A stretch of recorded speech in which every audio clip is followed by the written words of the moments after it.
Arthur, el informe de Reporteros Sin Fronteras sobre la libertad de prensa a nivel mundial destaca que aunque las agresiones físicas contra los periodistas son el aspecto más visible de las vulneraciones a la libertad de prensa, las presiones económicas también representan un obstáculo de primer orden. ¿Quién está detrás de esas presiones económicas? ¿Son los gobiernos, los grupos económicos, los grupos tecnológicos? Nos pareció extremadamente importante llamar la atención para ese aspecto más estructural, ¿no? Para las condiciones del ejercicio del periodismo.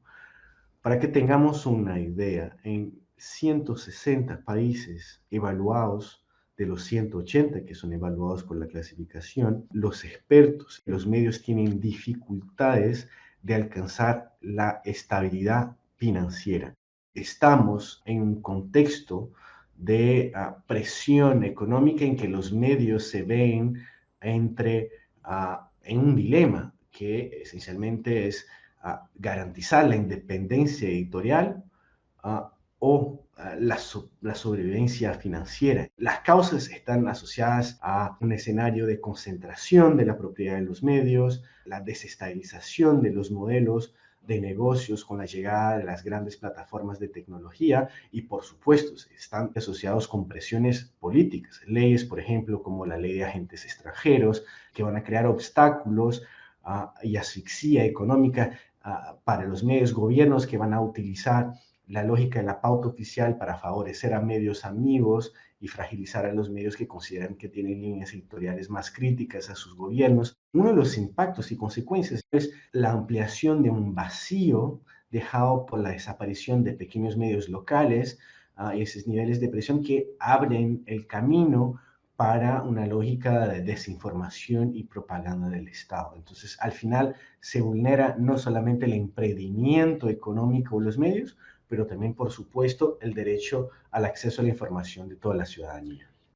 En muchos países los gobiernos son parte del problema, sobre todo aquellos que tienen tendencias autoritarias y donde tampoco existen modelos de medios públicos. ¿Se puede estimar cuál ha sido el impacto de la cancelación de las donaciones que fundaciones internacionales otorgaban a medios independientes utilizando fondos de la AID, sobre todo en países autoritarios? Sí, totalmente. O sea, en el caso, por ejemplo, de Estados Unidos, con el ejemplo que tenemos reciente, la cooperación estadounidense a través del lado de USAID, que entre las muchas acciones y programas que apoyaban a nivel mundial, apoyaban a varios medios independientes. En América Latina ha sido un desastre, pero no solamente en América Latina, o sea, en el sentido que el modelo de negocios o la manera en que varios medios han encontrado para alcanzar su sostenibilidad financiera pasa, además de una lógica de la publicidad, pasa también por fondos, subvenciones que vienen en la filantropía, la cooperación internacional. Entonces, ese tipo de práctica de congelamiento de fondos en escenarios ya complejos, en que existe una baja, un espacio reducido para el periodismo independiente, el impacto es brutal. Entonces, en América Central, las cifras que tuvimos y que hemos visto son muy impresionantes en términos de fragilización del ecosistema del periodismo independiente con ese tipo de prácticas. Pero varias otras agencias de cooperación internacional, aunque no están haciendo tal cual lo hizo Estados Unidos de la noche hacia el día, también están adoptando o sea, que no están tan activas en la promoción de una cooperación para fortalecer los ecosistemas informacionales. Nicaragua se ubica en el último lugar en el índice de libertad de prensa para América Latina. Es el número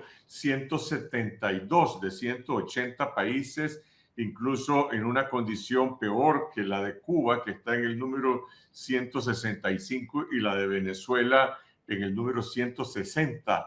¿Por qué Nicaragua está más cerca de Corea del Norte que del promedio de América Latina? Creo que en los últimos años hubo una erradicación total del periodismo independiente en las fronteras de Nicaragua. Nunca hemos visto nada con una progresión tan acelerada y tan rápida de erradicación programada de del periodismo independiente en un país. O sea, es algo brutal todo el periodismo independiente que se puede hacer hoy sobre Nicaragua, se hace desde el exilio, y entonces ese escenario total de que ya no se puede ejercer el periodismo en Nicaragua. Nicaragua ya venía bajando en las últimas ediciones, en las últimas clasificaciones de RCEF, y ahora algo inédito, o sea, desde que hacemos ese índice, el peor país en la región siempre ha sido Cuba, por tener, por ejemplo, una constitución que prohíbe la propiedad privada de los medios.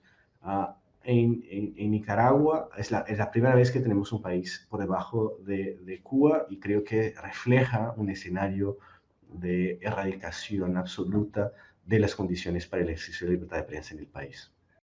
A pesar de esa criminalización del periodismo que también se extiende a la libertad de expresión, a las fuentes en Nicaragua, a los ciudadanos, la prensa independiente, como decía, sigue informando desde el exilio. ¿Cómo valora el periodismo que se hace desde el exilio para vencer la censura en Nicaragua? Es fundamental que se pueda seguir ejerciendo periodismo para poder dar acceso a una información no comprometida con los intereses de propaganda del gobierno de Ortega y Murillo. O sea, estamos en un escenario en que los medios en el exilio se volvieron en el último bastión de la garantía de la libertad de prensa y tienen que ser apoyados. De hecho, desafortunadamente, Reporteros Sin Fronteras, el 90% de sus fondos de apoyo a medios es para medios que están en situación del exilio. Y no hablo solamente de Nicaragua, pero de todo el mundo. Entonces tenemos un compromiso con fortalecer los medios en el exilio, que tiene un papel fundamental en esos contextos extremos. Además de Nicaragua, que tuvo una reducción de 9 puntos en este índice, que otros países de América Latina registran los mayores deterioros en el índice de libertad de prensa. Creo que hay que mencionar el caso de Argentina, que en 2 años bajó de 47 posiciones, algo también muy impresionante, con un factor político muy marcado, que es la llegada de Javier Milei al poder, que adoptó una lógica de propaganda, desmantelamiento de la comunicación pública y de estigmatización sistemática de los y las periodistas y los medios.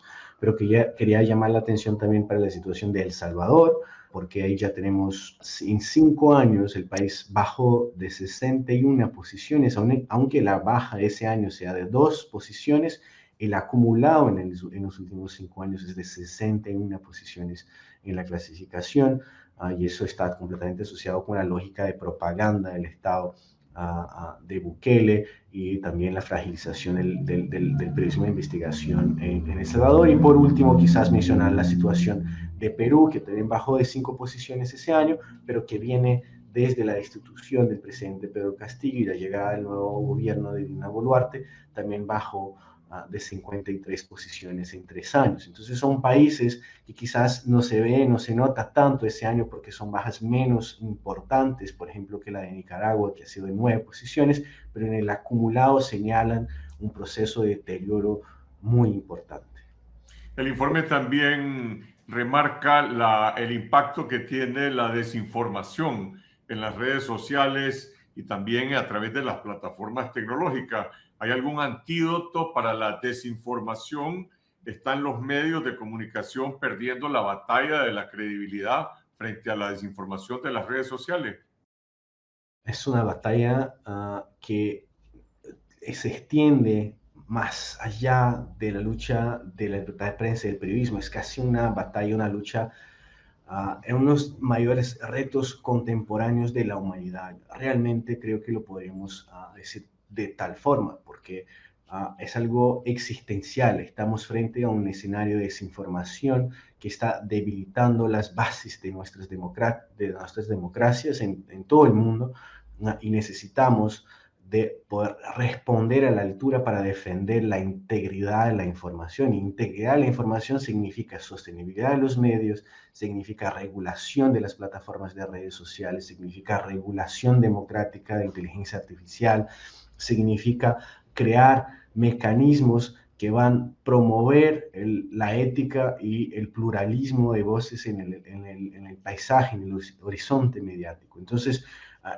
no hay una solución para enfrentar la desinformación, pero varias, y seguramente es uno de los grandes retos de nuestro tiempo. Yo lo pondría al mismo nivel que la agenda climática en términos de impacto que tiene para nuestra supervivencia como países democráticos. Necesitamos políticas públicas de soluciones que pasan por la tajación de las grandes plataformas. Necesitamos de políticas públicas que van a valorar los medios. Hay que regular las plataformas. No es posible que esas empresas gigantes de tecnología sigan actuando sin ningún nivel de regulación de mercado adecuado.